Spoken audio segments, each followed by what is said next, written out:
પ્રકરણ 5 વનવાસી, વિચરતી જાતિ અને સ્થાનિક સમુદાય.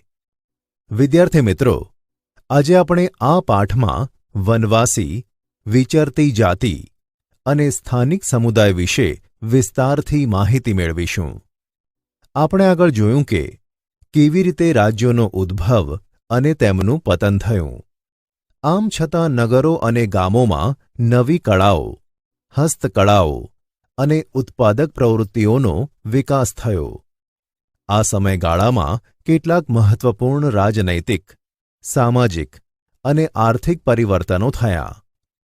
પરંતુ સામાજિક પરિવર્તન બધી જગ્યાએ એક સરખું ન હતું. વિવિધ સમાજ અલગ અલગ રીતે વિકસિત થયા. આવું શા માટે થયું તે સમજવું જોઈએ.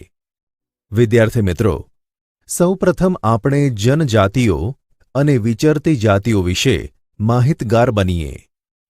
જનજાતિઓ અને વિચરતી જાતિઓ. મોટા શહેરો અને રાજ્ય વિસ્તારોથી દૂર, સદીઓથી પોતાની સંસ્કૃતિ અને ઓળખને પ્રસ્થાપિત કરતો એક વિશિષ્ટ સમાજ પણ ભારતમાં વસતો હતો, જેને આપણે જનજાતીય સમુદાય કે વનવાસી સમુદાયના નામથી ઓળખીએ છીએ. આ સમાજ તે સમયની સમાજ વ્યવસ્થાથી દૂર હતો. પ્રત્યેક જનજાતિના સભ્યો કબીલાઈ પ્રથાથી એકબીજા સાથે જોડાયેલા હતા. તેઓ શિકારી, સંઘરાખોર અને પશુપાલક તરીકે તો થોડે ઘણે અંશે ખેતી દ્વારા પોતાનું જીવન જીવતા હતા. જંગલ અને પ્રકૃતિ તેમના જીવન પર સૌથી વધુ અસર કરતા પરિબળો હતા. તેમના ઘરો પ્રાકૃતિક સંસાધનોથી જ બનેલા હતા. આમાંની કેટલીક જાતિઓ એક જગ્યાએથી બીજી જગ્યાએ ભટકતી રહેતી હતી, જેને આપણે વિચરતી કે વિમુક્ત જાતિ તરીકે ઓળખીએ છીએ. જનજાતિના લોકો જમીન અને જમીન પેદાશો પર સંયુક્ત રીતે નિયંત્રણ રાખતા અને પોતાના બનાવેલા નિયમોને આધારે પરિવારોમાં તેની વહેંચણી કરતા. તેઓનું જીવન સામૂહિક સ્વરૂપનું હોવાથી તેમની અર્થવ્યવસ્થામાં પણ સામૂહિકતાનો સિદ્ધાંત જોવા મળે છે. જુદા જુદા સમુદાયોમાં સામાજિક સમાનતા જોવા મળતી હતી. ઉપખંડના વિવિધ ભાગોમાં ઘણી મોટી જનજાતિઓનો વિકાસ થયો. સામાન્ય રીતે તેઓ જંગલો, પહાડો, રણ અને દુર્ગમ જગ્યાઓ પર નિવાસ કરતા હતા. કેટલીકવાર તેમના કરતાં વધારે શક્તિશાળી સમાજ સાથે તેમનો સંઘર્ષ પણ થતો. આમ છતાં જનજાતિઓએ પોતાની સ્વતંત્રતા ટકાવી અને સંસ્કૃતિને બચાવી રાખી. જાતિ આધારિત સમાજ અને જનજાતીય સમાજ વિવિધ જરૂરિયાતો માટે એકબીજા પર નિર્ભર હતો. સંઘર્ષ અને નિર્ભરતાના સંબંધને કારણે બંને સમાજમાં ધીરે ધીરે પરિવર્તન આવ્યું. વિદ્યાર્થી મિત્રો, હવે આપણે વનવાસી અને વિચરતી જાતિના લોકો તથા તેમના ભૌગોલિક સ્થાનો વિશે માહિતી મેળવીશું. વનવાસી અને વિચરતી જાતિના લોકો. સમકાલીન ઇતિહાસકારો અને મુસાફરોએ વનવાસી અને વિચરતી જાતિઓ વિશે બહુ ઓછી જાણકારી આપી છે.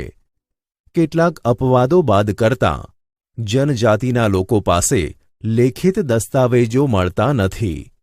પરંતુ વનવાસી કે જનજાતિ પ્રજા પોતાના સમૃદ્ધ રીતરિવાજોનું અને મૌખિક પરંપરાઓનું રક્ષણ કરતી હતી. આ પરંપરાઓ નવી પેઢીને વારસામાં મળતી હતી.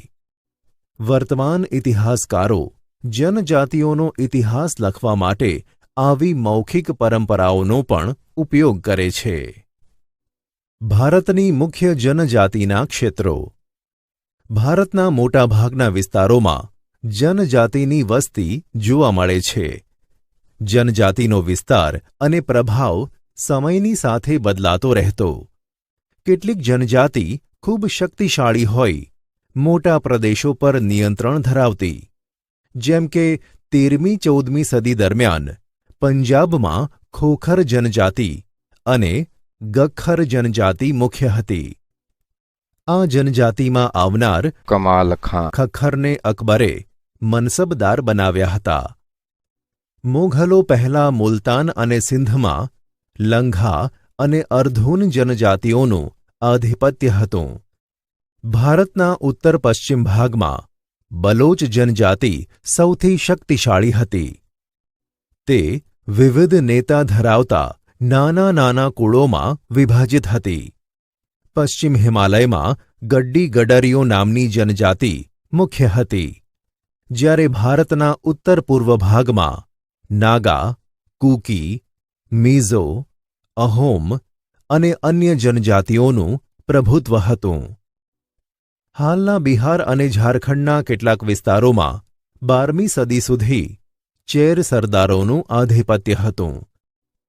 ઈસવીસન 1591માં અકબરના સેનાપતિ રાજા માનસિંહે ચેર જાતિ પર હુમલો કરી પરાજિત કર્યા, પરંતુ તેમને સંપૂર્ણપણે આધીન બનાવી શક્યા નહીં. ઔરંગઝેબના સમયમાં મુઘલ સેનાએ ચેર જાતિના ઘણા કિલ્લાઓ કબજે કરી તેમના પર પ્રભુત્વ સ્થાપિત કર્યું.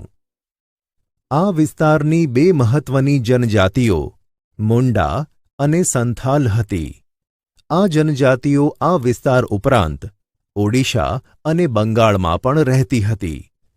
કર્ણાટક અને મહારાષ્ટ્રના પહાડી વિસ્તારોમાં કોળી, બેરાદ અને બીજી કેટલીક જનજાતિઓ રહેતી હતી. દક્ષિણ ભારતમાં કોરાગા, વેતર, મારવાર અને બીજી જનજાતિઓના લોકો મોટી સંખ્યામાં વસતા હતા. ભીલ આ જનજાતિઓમાં સૌથી અગત્યની જાતિ હતી, જે જાતિ પશ્ચિમ અને મધ્ય ભારતમાં ફેલાયેલી હતી. 16મી સદીના અંત સુધીમાં તેમના ઘણા ખેડૂત અને જમીનદાર તરીકે સ્થાયી થયા હતા. જો કે કેટલાક ભીલકુળ શિકાર અને અન્ન સંગ્રહ સાથે જોડાયેલા રહ્યા. હાલના છત્તીસગઢ, મધ્યપ્રદેશ, મહારાષ્ટ્ર અને આંધ્રપ્રદેશમાં ગોંડ લોકોની વસ્તી વધુ છે. ગુજરાતમાં આરાસુરથી ડાંગની પૂર્વ પટ્ટીના વિસ્તારની જનજાતિઓ લગભગ 4 સદીથી આ પ્રદેશમાં પોતાની વિશિષ્ટ સમાજ વ્યવસ્થા અને સંસ્કૃતિને સાચવીને બેઠી છે, તથા આધુનિક સમય સાથે કદમ મિલાવીને પ્રગતિ કરી રહી છે. આ જાતિના સ્થાનોને કોષ્ટકના માધ્યમથી સરળતાથી સમજીએ. આ કોષ્ટક ધ્યાનથી વાંચો. વિચરતી અને વિમુક્ત જાતિ.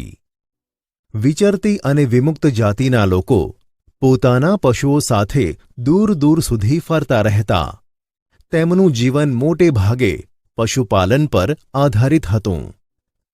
તેઓ સ્થાયી ખેડૂતો પાસેથી અનાજ, કપડાં, વાસણ અને અન્ય વસ્તુઓ માટે ઊન, ઘી વગેરે વસ્તુઓનો વિનિમય પણ કરતા હતા. કેટલીક વિચરતી જાતિઓ જાનવરો પર સામાન લાદી એક જગ્યાએથી બીજી જગ્યાએ લઈ જઈ વસ્તુઓનું ખરીદ વેચાણ કરતી હતી. વિદ્યાર્થી મિત્રો, હવે આપણે ભારત અને ગુજરાતના સંદર્ભમાં વણજારા જાતિ વિશે જાણીએ. વણજારા ભારત અને ગુજરાતના સંદર્ભમાં. આ બધી વિચરતી વિમુક્ત જાતિઓમાં વણજારા સૌથી અગત્યના હતા. તેમનો સમૂહ ટાંડા કહેવાતો. અલાઉદ્દીન ખલજી દિલ્હીના બજારો સુધી અનાજ અને ચીજવસ્તુઓ લાવવા લઈ જવા માટે તેમનો ઉપયોગ કરતો. બાદશાહ જહાંગીરે પણ વણજારા દ્વારા બળદો પર અનાજ લાદીને શહેરમાં વેચવાના તેમના કાર્યનો ઉલ્લેખ કર્યો છે. ખાસ બાબત તો એ છે કે યુદ્ધ દરમિયાન વણજારાઓ બળદોની પોઠ દ્વારા મુઘલ સેના માટે અનાજ અને ચીજવસ્તુઓ લાવતા હતા. એક રીતે જોઈએ તો વણજારા ભારત અને વિશ્વ વચ્ચેની કડી હતા. મધ્ય એશિયાથી અનેક ચીજવસ્તુઓ તેમના દ્વારા ભારતમાં આવતી અને ભારતથી બહાર જતી. વિદ્યાર્થી મિત્રો, હવે આપણે સંસ્કૃતિ વિશે જાણીએ. જનજાતિઓ અને વિચરતી જાતિઓની સંસ્કૃતિ.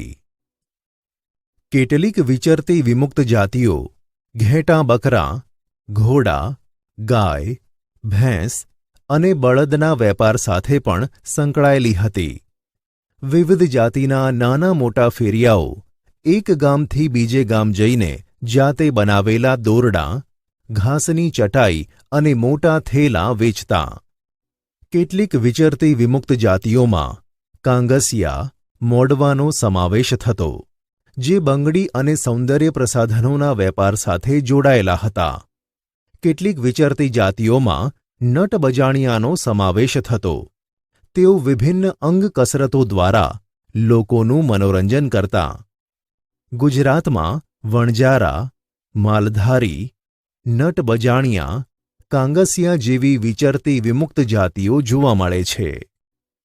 જનજાતિઓમાં આવેલ સાંસ્કૃતિક પરિવર્તન.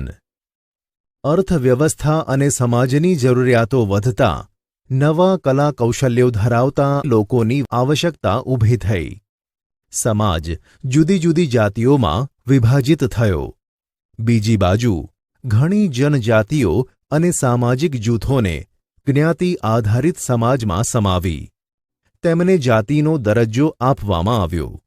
આવી જાતિઓમાં વિશિષ્ટ કૌશલ્ય ધરાવતા સમુદાય મુખ્ય છે. હવે વર્ણને બદલે જાતિ સમાજના સંગઠનનો આધાર બની. વનવાસી અને વિચરતી જાતિની ઉપલબ્ધિઓ. ગોંડ અને અહોમ. ગોંડ ભારતના ગોંડવાના નામના વિશાળ વનપ્રદેશમાં રહેનારી પ્રજા ગોંડ તરીકે ઓળખાય છે, જે ભારતની જૂની જનજાતિઓ પૈકીની એક છે. તેઓ સ્થાનાંતરિત ખેતી કરતા નાના નાના કુળોમાં વહેંચાયેલી વિશાળ ગોંડ જાતિમાં પ્રત્યેક કુળનો એક રાજા હતો. અકબરનામામાં નોંધાયું છે કે ગઢકટંગાના ગોંડ રાજ્યમાં 70,000 જેટલા ગામડાઓનો સમાવેશ થતો હતો. તેમની રાજ્ય વ્યવસ્થા કેન્દ્રીકૃત હતી. રાજ્ય ગઢમાં વહેંચાયેલા હતા. દરેક ગઢ પર એક ખાસ ગોંડ કુળનું આધિપત્ય હતું. દરેક ગઢ 84 ગામોના એક એકમમાં વહેંચાયેલો હતો, જેને 84 તરીકે ઓળખતા. દરેક 84 12 ગામના એક પેટા એકમ 12 હોતોમાં વહેંચવામાં આવતી. મોટા રાજ્યોના ઉદય સાથે ગોંડ સમાજમાં પણ પરિવર્તન આવ્યું. મૂળભૂત રાજપૂત તરીકેની માન્યતા મેળવવા ગઢકટંગાના ગોંડ રાજા અમનદાસે સંગ્રામશાહની પદવી ધારણ કરી. તેમના પુત્ર દલપતે મહોબાના ચંદેલ રાજપૂત રાજાની પુત્રી રાજકુમારી દુર્ગાવતી સાથે લગ્ન કર્યા. યુવાન વયે જ દલપતનું મૃત્યુ થતાં દુર્ગાવતીએ 5 વર્ષના પુત્ર વીરનારાયણના નામથી શાસન સંભાળ્યું. 1565માં આસિફ ખાનના નેતૃત્વ હેઠળની મુઘલ સેનાએ દુર્ગાવતીને હરાવી. રાણી અને તેમનો પુત્ર યુદ્ધમાં લડતા લડતા મૃત્યુ પામ્યા. ગઢકટંગા રાજ્ય હાથીઓના વેપાર દ્વારા પુષ્કળ ધન કમાયું હતું. ગઢકટંગા પર વિજય મેળવી મુઘલોએ પુષ્કળ ધન અને હાથીઓ મેળવ્યા. તેમણે રાજ્યનો મોટો ભાગ પોતાના નિયંત્રણમાં રાખ્યો, જ્યારે બાકીનો ભાગ વીરનારાયણના કાકા ચંદરશાહને આપ્યો. ગઢકટંગાના પતન બાદ નિર્બળ બનેલ ગોંડ રાજ્ય શક્તિશાળી બુંદેલો અને મરાઠાઓના આક્રમણ સામે ટકી શક્યું.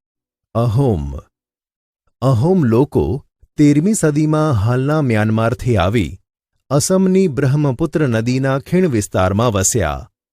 તેમણે ભૂઇયા એટલે કે ભૂસ્વામી અથવા જમીનદારની જૂની રાજકીય વ્યવસ્થાને બદલી એક નવા રાજ્યની સ્થાપના કરી.